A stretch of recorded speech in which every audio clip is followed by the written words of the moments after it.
Роберт был священником, возглавлявшим церковь святого Фомы в Страсбурге. Он изо всех сил старался следить за тем, чтобы все делалось правильно. Но затем все пошло наперекосяк. Церковные пожертвования внезапно начали пропадать, поэтому ему пришлось провести расследование и найти виновного.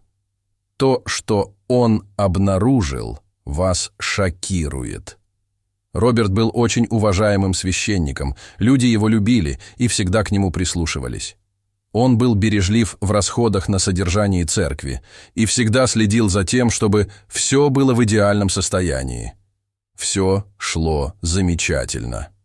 Но однажды утром, проверяя пожертвования за предыдущий день, Роберт заметил нечто тревожащее. Корзина для пожертвований была пуста. Все деньги, которые были пожертвованы в воскресенье, исчезли. Роберт был в отчаянии. Эти деньги были важны для ведения дел церкви, и их внезапное исчезновение могло сильно по ним ударить.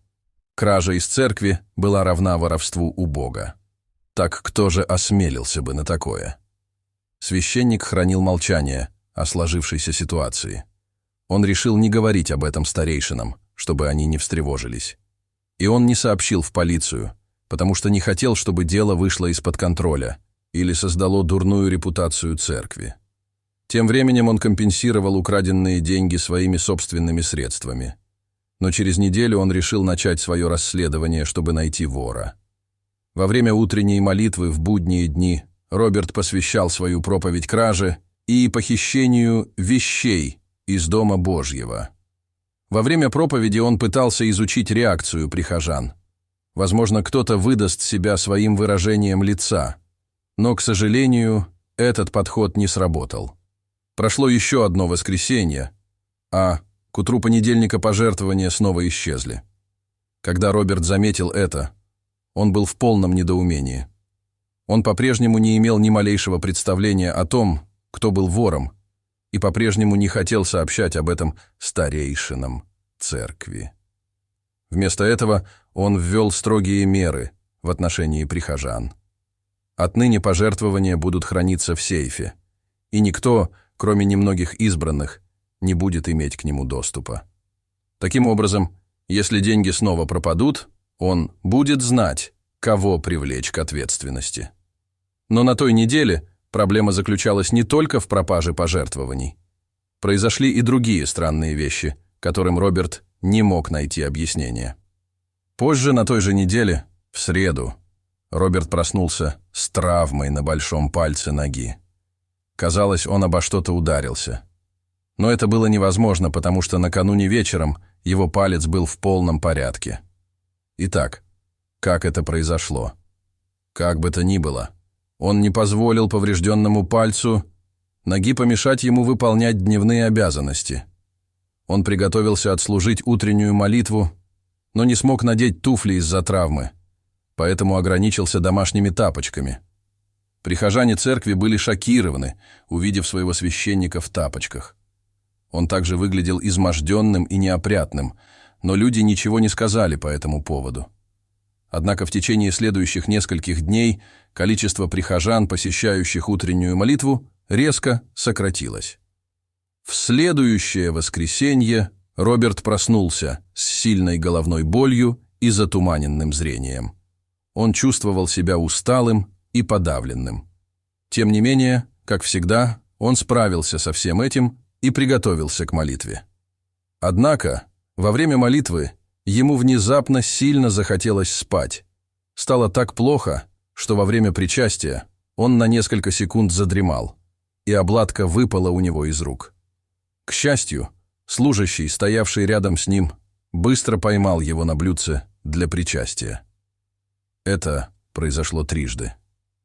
К этому времени люди начали замечать странное поведение священника.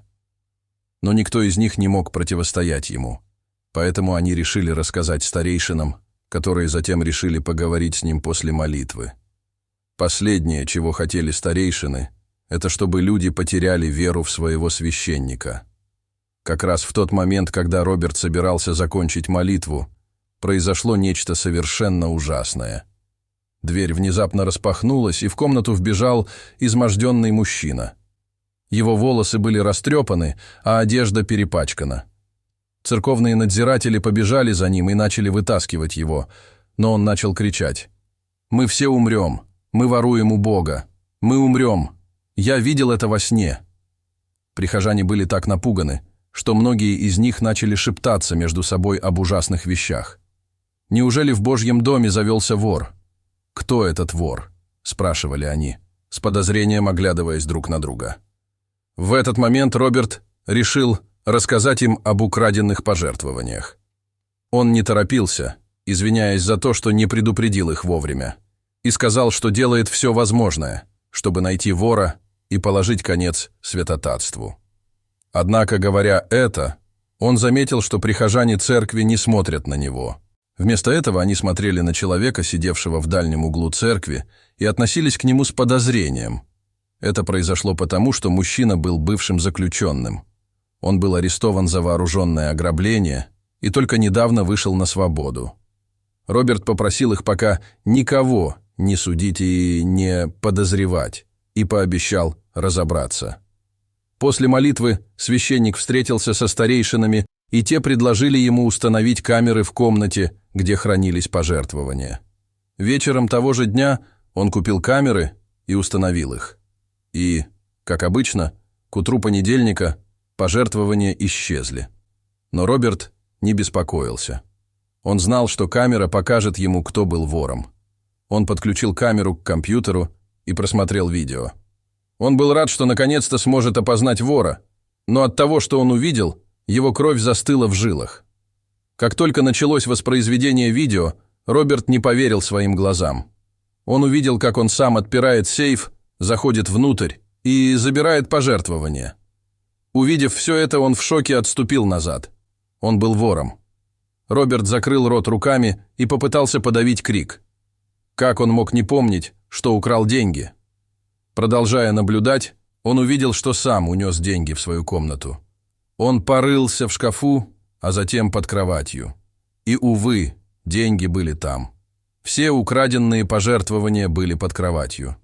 Хотя священник был задет за живое своими действиями, он был очень удивлен, потому что не помнил, чтобы крал церковные пожертвования. «О Боже, пожалуйста, приди мне на помощь! Спаси меня, Господи! Когда это я крал из церкви?» – взмолился мужчина. И тут он вдруг кое-что вспомнил. Роберт был лунатиком. Когда он был маленьким, его родители, братья и сестры часто рассказывали ему о том, что он делал во сне.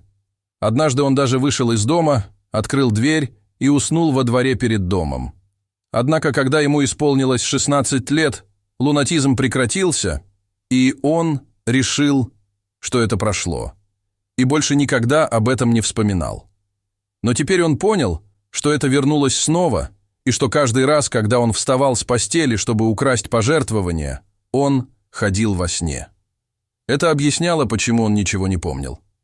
Это также объясняло, почему он повредил палец на ноге. На следующий день он пошел к врачу, который прописал ему лекарства, помогающие ему лучше спать. На следующий день Роберт написал письмо своему епископу с просьбой об отпуске. А в следующее воскресенье он рассказал прихожанам правду о пропавших деньгах.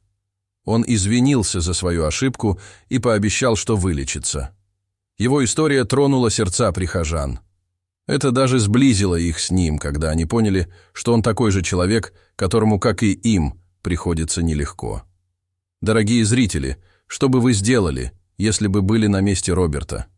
Поделитесь своими мыслями в комментариях. А если вам понравилось это видео, то ставьте лайк и подписывайтесь на наш канал. До свидания.